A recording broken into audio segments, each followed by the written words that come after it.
We are going to talk about a marathon, all right? And we talked about it earlier, the Lukenya Marathon 2023, running against climate change, joined by two guests. One is Sylvia Kasanga, our friend, former nominated senator, and now also serving as chairperson of the Board of Trustees of Lukenya University. And we're also joined by, like I said earlier, royalty. We have with us in the studio Tegla Loroupe, who is a former world marathon champion. She's the founder and president of the Tegla Loroupe Peace Foundation. She's here with us in the studio. Let's start with you, Sylvia. Good morning. Good morning, How everyone. Are you? I'm happy to be here. It's been a while. It's been a while. You're keeping well? Yes, I am. Sorry about the hugging and everything. I was just getting excited. Hugging is good. Good. Yes. I'm happy to be here. Karibu sana. Asante sana. It's good to have you here. Yes. To talk about the Lukenya Marathon. Important things, yes. And thank you for bringing Tegla here. Yes. Tegla Loroupe, good morning. Good morning to you. Karibu sana to Kenya's biggest conversation. Sunday. Tegla, you are a former world marathon champion. You've done a lot in terms of promoting peace in the country. You founded the Tegla Loroupe Peace Foundation. It's been doing a lot of work in promoting peace. How much work are you now currently doing with the foundation? I think when we talk about work, it's very difficult to measure. But there are very many things that you're doing. Yes. In the name that we have, it's Tegla Loroupe HSC, Head of State Commendation. Is that the highest state commendation that you have? I really don't know. Have they ever called you for anything else? Every award is important. Yeah. No. But there are more that are more important for people like you. Dennis Otumbe, come here, go there. Dennis Otumbe, this is a message. And a message to particularly our sports CS, Ababu Namwamba. I mean, come on. Tegla Loroupe, the least she deserves is the elder of... The least is the elder of the order of the burning spear. Least.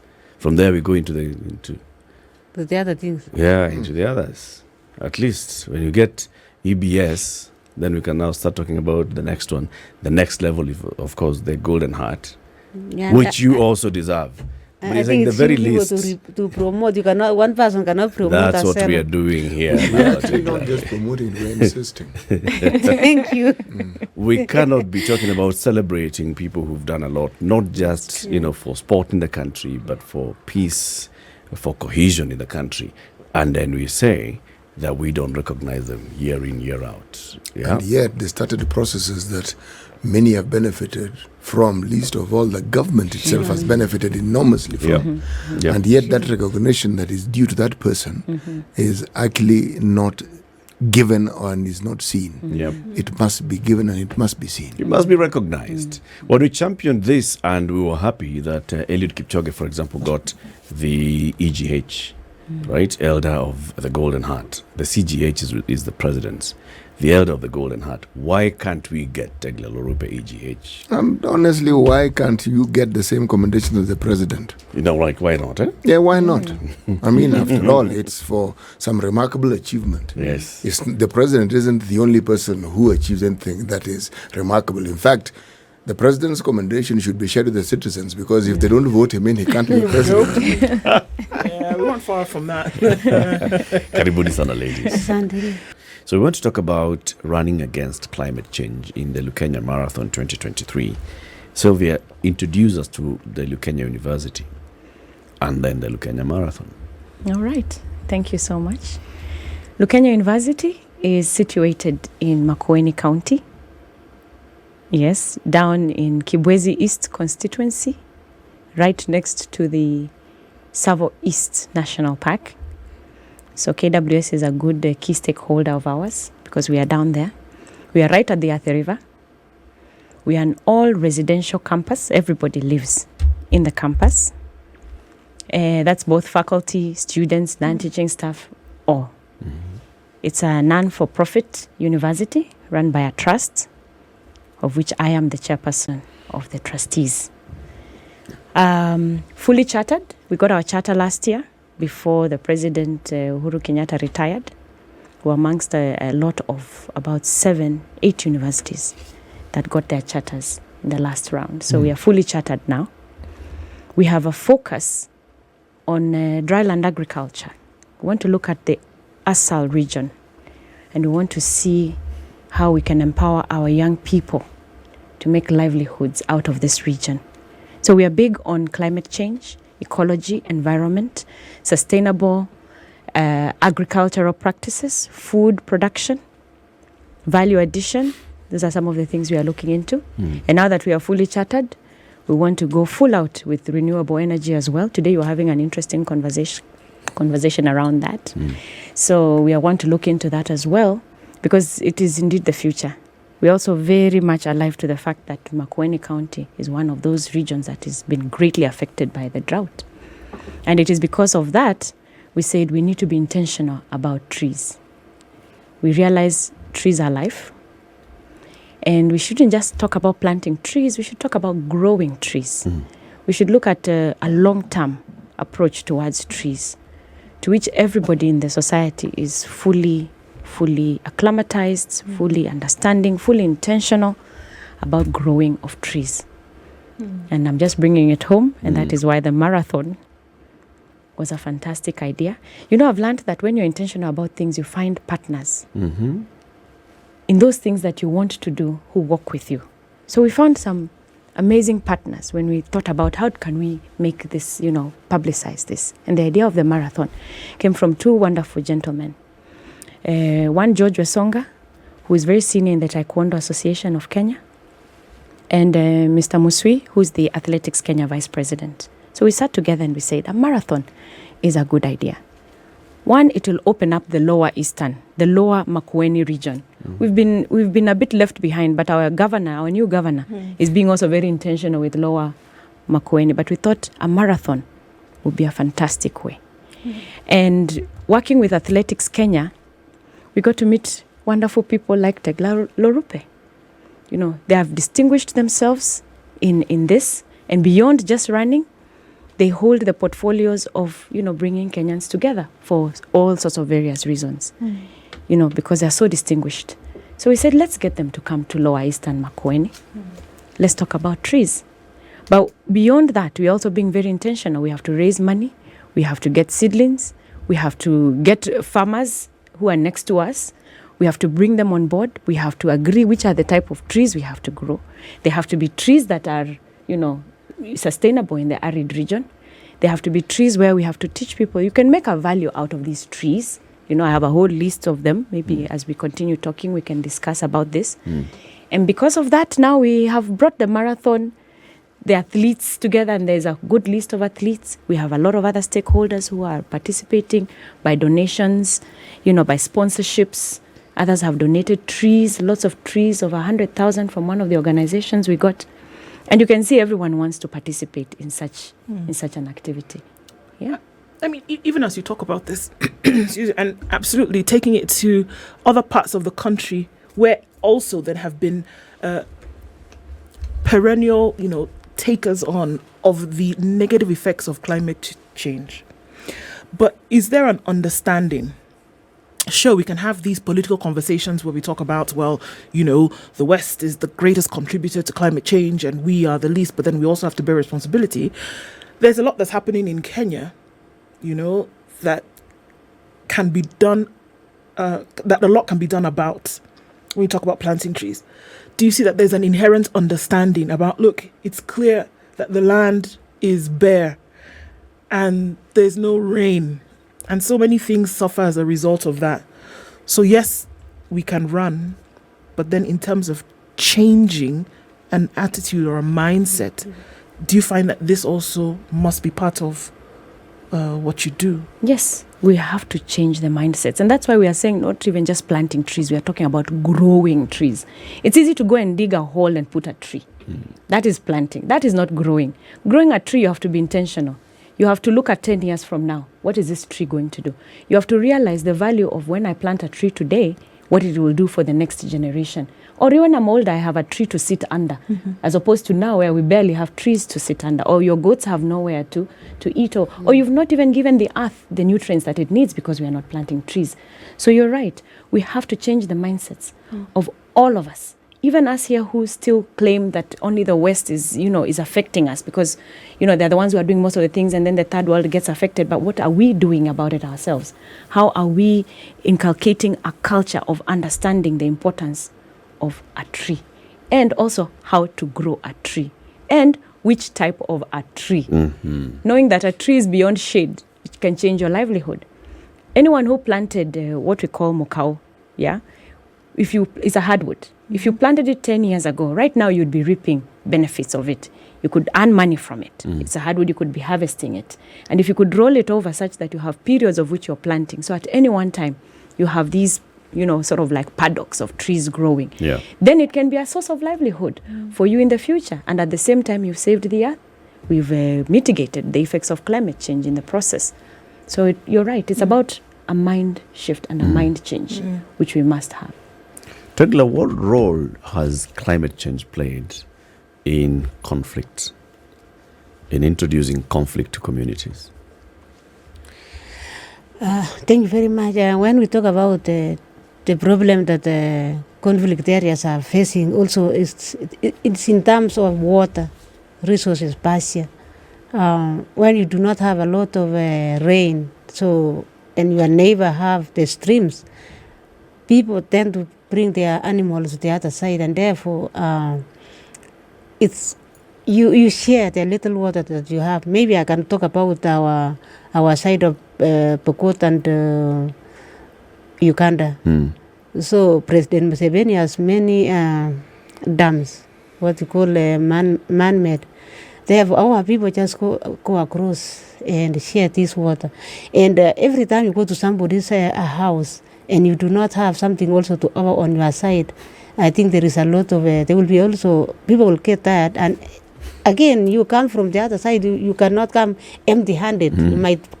Your children are not always clean, they might come with something else.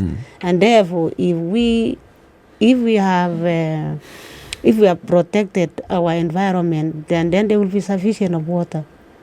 Tell us a little bit about your foundation, what it is that led you to think of creating it and also creating it, and maybe some of the achievements that you have realized over time. I think many people might think that I'm just somebody coming from Eldoret or Nandi. It took a long time people to understand that I am just that kid from West Pokot. And when they talk about West Pokot, they only talk about bandits. And I'm part of that bandits that people talk about it. And therefore, we grew along where when you live in your neighbor, and then you are also living the borders. And therefore, we grew up in conflicts. And every time I see our people, we see in a different way. You people, you might not understand why people are having conflicts. There is also negativity from media side, whereby people doesn't see the reality of the other person who is suffering. Always, when you suffer, they say always, this person is a bad person. But as a person that come from there, you know the reality. So I started running, and I wanted only to see that our community at one time, somebody comes from that community that will make the country to see that the Pokot people are not bad, or the Marquette are not bad people, or Turkana, because we come from the same and we have the stereotype. And it happened that I was not only representing Pokot, I represented this country. And also with that name, I have the name the whole world. And why I stand a different person, because there was no one time I was talking negative about our country or our continent. I know every country have their own problems, but you need to stand as a person. But again, I say I need to use sports. Like my sister talked about bringing marathon in her place, so that when you bring other people, they will come and understand. And I was able to enjoy the support of the late Kibaki, because he realized when somebody is struggling alone, we need to see that those who are talking about peace has to be supported across Uganda. The president of Uganda, Museveni, asked me to go to Moroto, which we had also to go with few of the people from the Kenya government. So I started this foundation not for business like people might think, but to change the life of our people. And we have changed. We have disarmed many lives of those they call reformed warriors. And now, of course, I'm sorry to say that now people, they have already disengaged that unity because of not respecting what we did. We disarmed the people, and some youths went to school, some started their own businesses, and then there is a lot of good MOU with the public and our security forces. So. And then I know education was the worst thing that our people did not have, and that's when I started to create Tegla Loroupe Peace and Peace Academy Center. Mm-hmm. Yeah. When you started the foundation, and you're talking of education, what would you say? How many schools were there, roughly speaking, and how many have been built since you started the foundation? I think we did not have many schools. Our kids were studying under the trees. And when we started the foundation, it also opened the minds of our people. And many other schools have since been. Yes.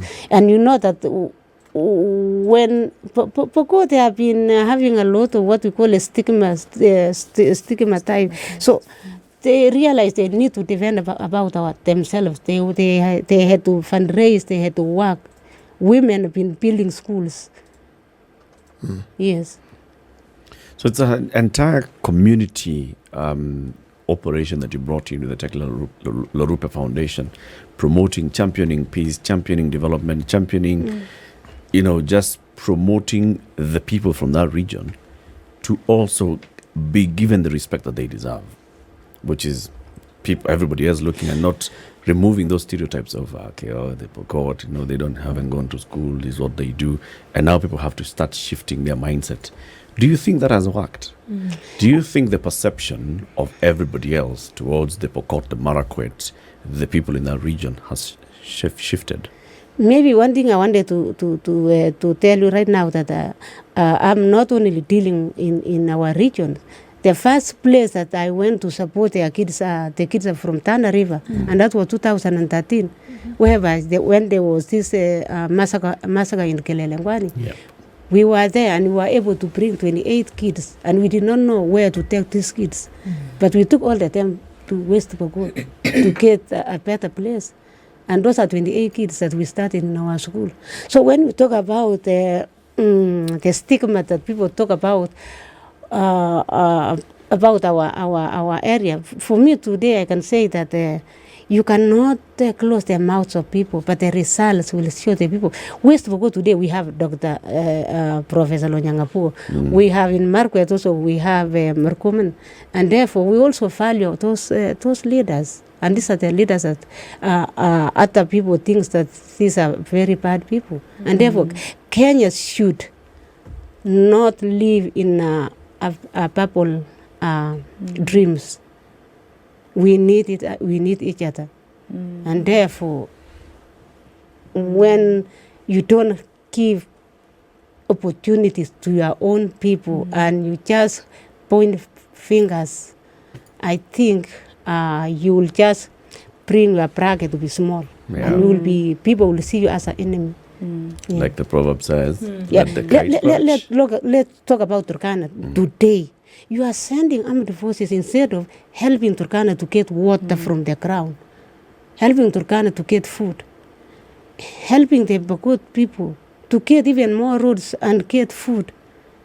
These people are more intelligent, but the way they are being seen is difficult. And now we are talking about how to protect our environment. Your people are very important, that you need one of them to buy your idea. So I hear you saying, just from what we're looking at here, then the answers that we're looking for, whether we're talking about defending livelihoods in Kenya, whether we are talking about contributing towards the environment solution, the answers lie with the people. The answers lies with the people. For example, I'm a sports person. I went to visit a mother long time ago, a friend, because I was going to talk to a kids in school. And this is a girl from West Pokot. And because of that sports, it took me to Ukambani. So today they are generating this marathon, and there will be a lot of what we call new talents. Will you get the ideas in the city, or you get to the people? And these people, they are your ambassadors. You've got to bring everybody on board. And the people who can also help us are the media houses like yourself. So please don't be afraid to go to the ground and get the real message. Again, when we talk about environment, you as the people who can also mediate between what the government are talking and the people. And people will listen. For example, if we are going to award a mother because she has done so much, do you think their neighbor cannot be proud of her? And he will do the same thing so that he can get supported. We had Ababu Namamba talked with Dr. Doreen. There was a kid in Funula. So this kid is very, very talented, but from poor family. So somebody saw a kid somewhere, and this kid now, he was taken to a school. Why? Because of her talent. Their sister I took to West Pokot. Well, Paluya and West Pokot is far. So this is how we can help our environment today. Somebody comes from this side, and it was because of media that made this story to be known. So you also play a big role. Agreed. That is so true. Tegla Loroupe, the world-renowned former marathon champion and founder and president of the Tegla Loroupe Peace Foundation, is our guest this morning, alongside Sylvia Kasanga, who's the chair of the Board of Trustees of the Lukenya University. We are talking about the Lukenya Marathon 2023. They'll tell us when the marathon is taking place, where exactly the marathon is taking place, how we can participate and sign up for this marathon, running against climate change. This is the Situation Room, the only way to start your day. Talking about the Lukenya Marathon 2023, running against climate change. It's also being dubbed the 1 Million Tree Marathon, taking place on the 25th and the 26th of March. This year, Sylvia Kasanga, chair of the Board of Trustees of Lukenya University, and Tegla Loroupe, former world marathon champion, founder and president of the Tegla Loroupe Peace Foundation, are our guests this morning. Sylvia, why 2 days? 2 days? Day one is for planting trees. Okay. Yes. We have to plant a lot of trees on that day, and all the participants of the marathon each have to plant a tree or two. Our county government, which is also a key partner and stakeholder, will also be present on the ground to do the same, which is wonderful. And just to pick up on something that Tegla said, and she said so many important things. You know, when our citizens down there in Makueni heard that Tegla is coming, and we have our marathon ambassador, Mr. Patrick Macau, who is really one of us from our community, who has also done a lot of work, just like Tegla, in the community, because of being empowered by being world class. You know, they've distinguished themselves. When they had these athletes are coming, it has been easy to mobilize even our farmers for our outreach programs to start training them on growing trees and how to plant trees. And this now lends to what Tegla is saying on the importance of our sportsmen and women, our celebrated sportsmen and women, in bringing people together. And that we are so grateful for, because it has made our work much easier, as well as getting sponsorships very much easier when you use their name. And we are so grateful for their support because of this. It has really advanced the cause much faster, probably, than we would have managed to do by ourselves. And then, of course, media houses, as she has said, like yourselves, have been of great use to sending the message out wide, giving credence to our cause. And this is what we need, people coming together so that we can move an agenda forward and be intentional about that agenda. So it is a 2-day affair, because number one, day one is for planting trees. Then we spend the night, all of us, on campus, and then we wake up very early in the morning and run, because it's Makueni. You can't run in the middle of the day. You have to run very early in the morning. So we'll be up at 5 in the morning to run.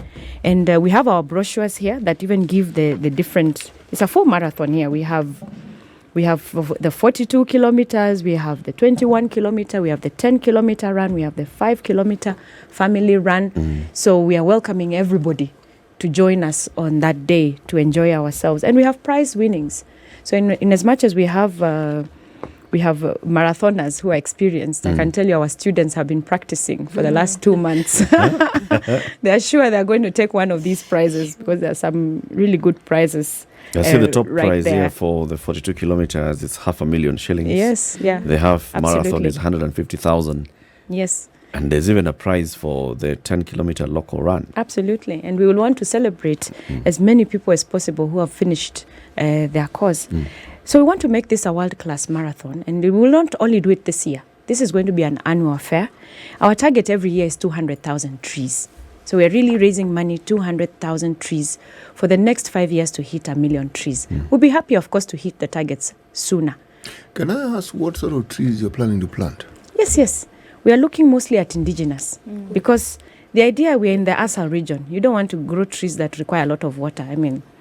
So we are looking at acacias. We are looking at fruit trees that do very well in the Makueni region. Trees like neem that also have, a significant commercial value. I'd spoken about mukau, which is a hardwood which grows very well down there. And the idea is that this is a long-term project. Don't grow expecting that, you'll cut it down in a year. It doesn't make sense. It's a long-term. Plus, these trees also add the soil value. They increase the nutrients in the soil, which is also what we want to do. When you come down, and I really want to invite all of you, Kibwezi East, you'll be surprised at how fertile, beautiful it is.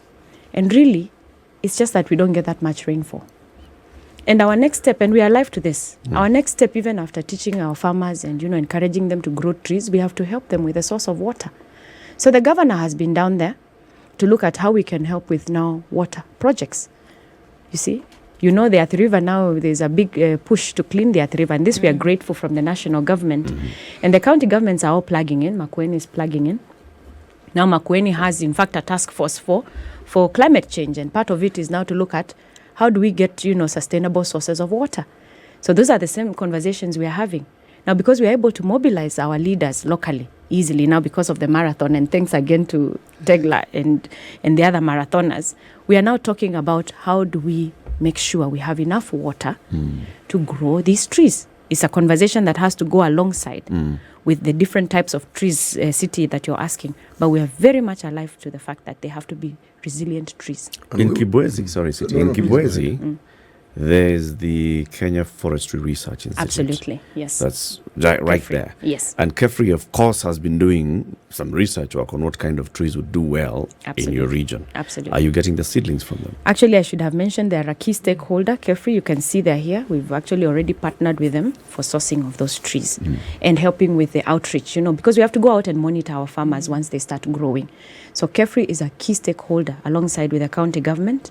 The Environment Ministry are going to participate heavily in this long-term project. So it's not just the tree, but there's also the taking care of the tree. This Kalro Center at Simba, is it in your constituency as well? Yes, Simba is in our constituency. So are they also partnering with you? Kalro, not yet, but we are in communication with them. We are actually been in talks with them, hopefully to sign an MOU sooner than later. And we've been working closely with them, and not just on trees. We have other projects we want to do with Kalro. But KEFRI was specific for this marathon because they are the great source of our trees. Like the question Eric asked is what I was going to ask. That's why Simba Eva. It's just, and before you get to Makindu, you know? Right here. Yeah. Yes. So At it's- this place called Kiboko. exactly. Yes, down the road. Kiboko is the beginning of coast. Yes. When you get to Kiboko, your language changes. Even the weather changes. Unaanza kuzungumza Kiswahili cha Mombasa. And even as we're looking at this, I think this is interesting that this is coming from a center of education. Yes. Because if we talk about mindset change, oftentimes we say, well, this is nice, but a lot of the people who are having this conversation today are already set in their ways.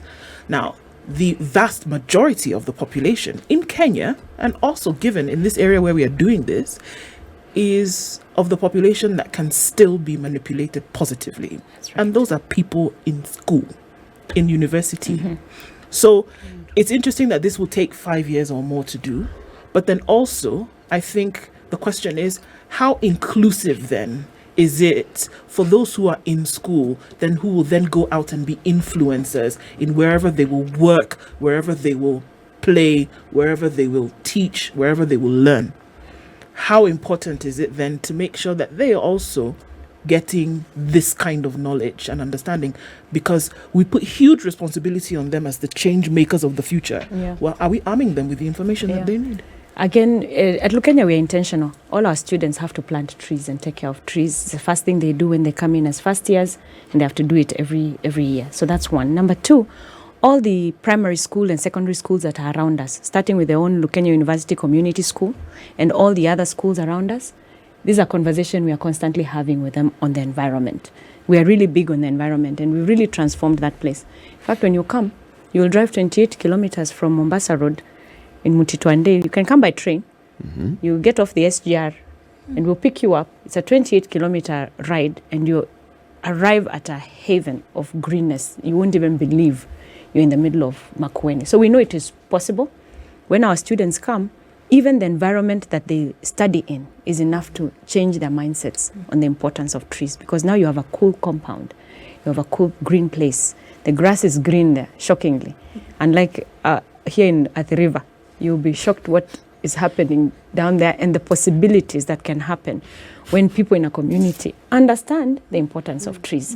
So we are doing it with our students, and with all the other youngsters who are around the university are benefiting from this, together now with our farmers. So you're right, we have to impact the young people.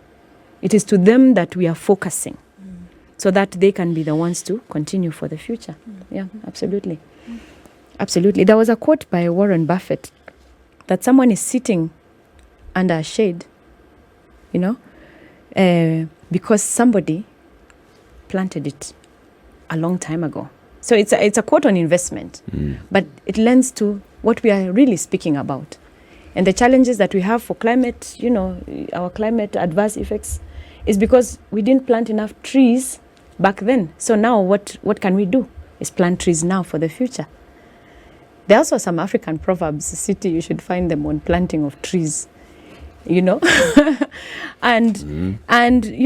the wealth in a community it brings, because the future can have a shade, or when you're old, you actually have a shade you can sit on and enjoy your memories and things like that. So really this is an investment for the future, and not just for shade, but for food sustainability, for livelihoods. And we really are calling upon everybody to join us in this. And, we are happy that the government now has, there's a clear policy on planting 15 million trees. And we are plugging really into that.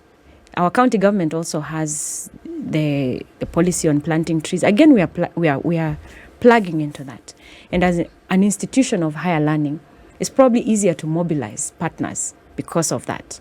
Yeah, because we have the capacity to sort of see and roll out a long-term project, which includes training, it includes outreach, it includes, going out and troubleshooting where any of our farmers have. And the radius with which we've picked now to start with, we intend to expand it wider and wider, of course, with the help of our key stakeholders.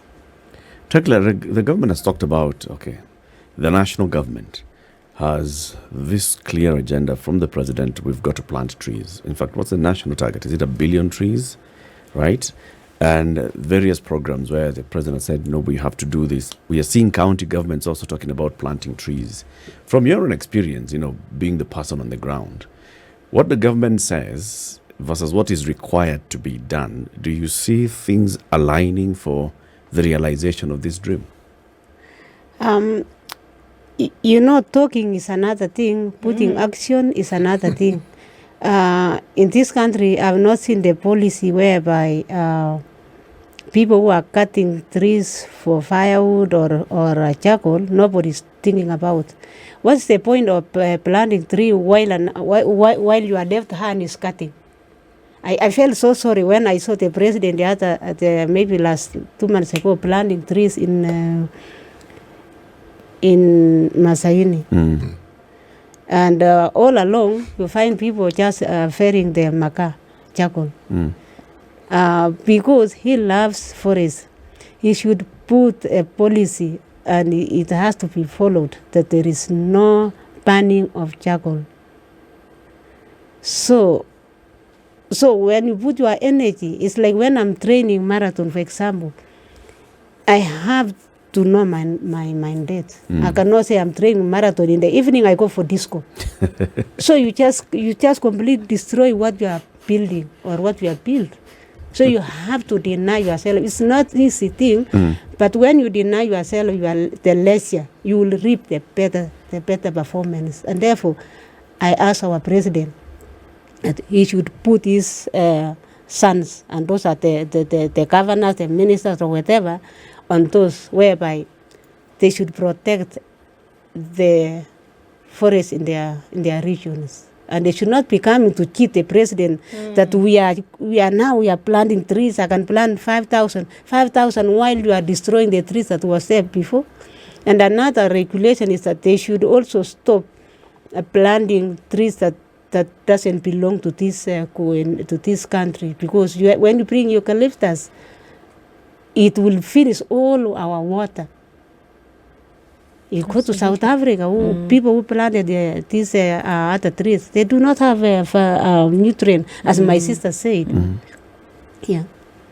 So what then should be accompanying this policy? So you're saying, yes, let's protect. But remember, Tegla, the people that you see ferrying charcoal and firewood, it's because they need it for energy. Or should the alternative be, as we are talking about, let's plant trees? No, my brother, there should be another alternative. I come from a campsite whereby we used to have a lot of forests, and we have firewood enough for our consumption. But my father and the elders who came from that, they are no longer there. They protected those trees. And every time I go home, I had to quarrel with my brothers, because I know what my father protected. And we still have cedars. But all of a sudden, these lazy kids, plus they are politicians, because they allowed them. If I am a politician, I will not allow people to destroy the environment. And we are talking about water. When you go to Europe, I train in Germany. They protect forests. Even though you have 10,000 trees in your farm, like my sister talked about their farm, you are not allowed to cut. You have to go to the government to ask, which tree am I supposed to cut? And the age of a tree. The forest people have to determine this tree must be cut. And by the time you cut, you plant. I just come from Germany. There was a forest where we used to run, and then the trees by bad luck went down. But they planted trees. So we are not honest ourselves. Yeah. And yet one time we were there where you could not cut down a tree without the planting. chief. And the chief monitoring. I think His Excellency Dr. Ruth should give powers to the chiefs, because those are the chiefs who are staying with the people and they are accountable. If we want to support the environment, and then water, people are growing close to the rivers. The river. Yes. They should put that rules if we want to save what we are talking about. And our sports people, we cannot run when we have our environment very bad. With our lungs, we will not perform. We will not be able to do it. But then, Senator, because you've been at that point in legislation and oversighting, how can you do this, strike this balance? It has to be intentional. You know, some of these things we have to be really intentional. And if we mean to do them, like Tegla is saying, then we have to do them and do them right. Not do them halfway, half measure, that you're looking at it on one angle and not looking at it. It has to come full circle. It has to be absolutely intentional.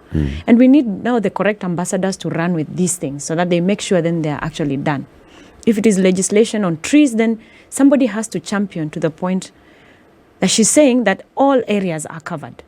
That then we are planting trees, we are not affecting our shorelines and, our rivers. It's shocking now how our riverbeds, they don't exist. They are not existing anymore.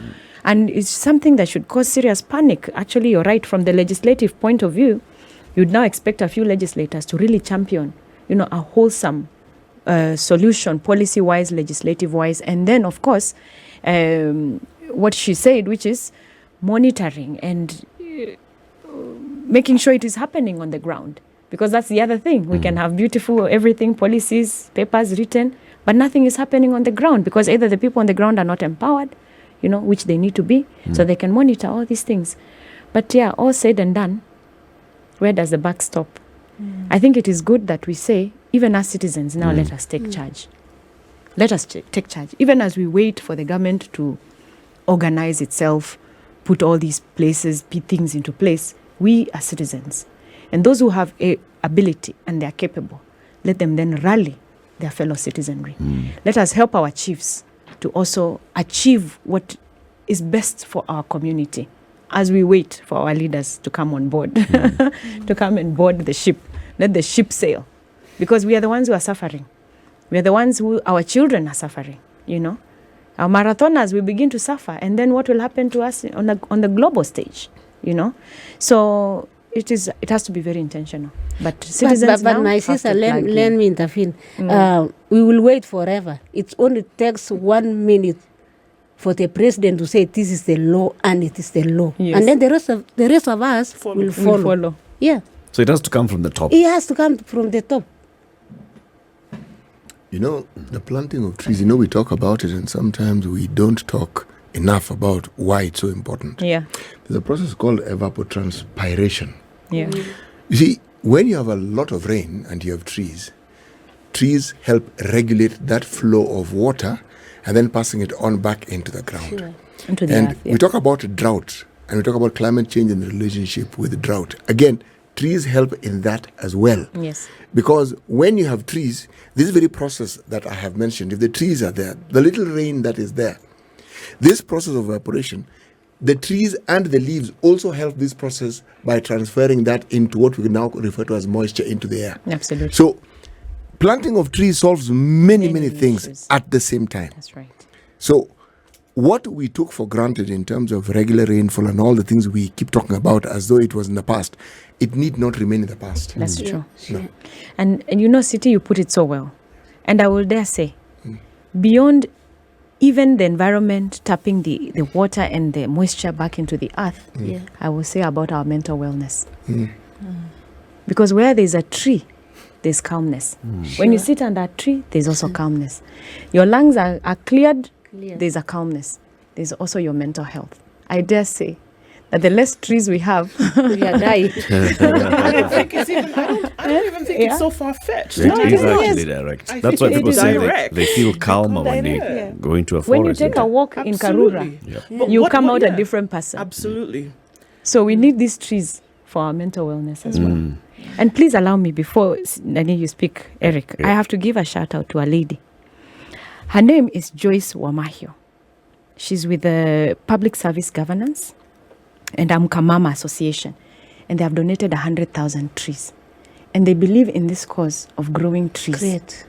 For all purposes, whether it is livelihoods, whether it is recharging our earth, whose water has evaporated and we are constantly sinking boreholes and the boreholes are reducing because we are not recharging the earth, mental wellness and everything. They have given 100,000 trees, helping meet our target halfway already for the first year. It's called the Amkamama. Amkamama Association. I mean, that's wonderful.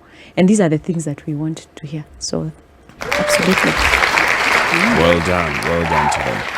And thank you very much. As we're talking about all this, Kivuito sends a message. He says, Spice, as you discuss about climate change, this vehicle is coming from Makueni. They offload their cargo daily at City Stadium. Several vehicles, each carrying about 20 bags on average of charcoal. Yeah. There you We go. even saw that. It was a political conversation about, charcoal coming from Makueni, from Kitui, and what that is doing to the environment. So yes, it's a worthy cause that you've launched.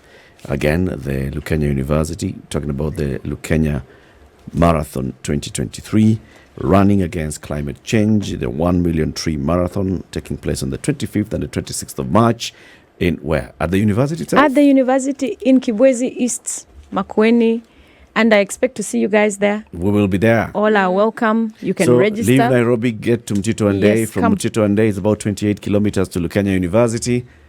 Over. Over? Over, like over here. Just over here. We go run, we enjoy the beauty and pristine environment at plant red Lukenya trees. University. We plant trees. trees. And then we come back. And see the potential of the area. It Asante. has a lot of potential. Sylvia Kasanga is the chair of the Board of Trustees of Lukenya University. And Tegla Loroupe is a former marathon champion and founder and president of the Tegla Loroupe Peace Foundation. And we are saying to Ababu Namwamba, she should get which award again in the country? The highest EGH. Possible.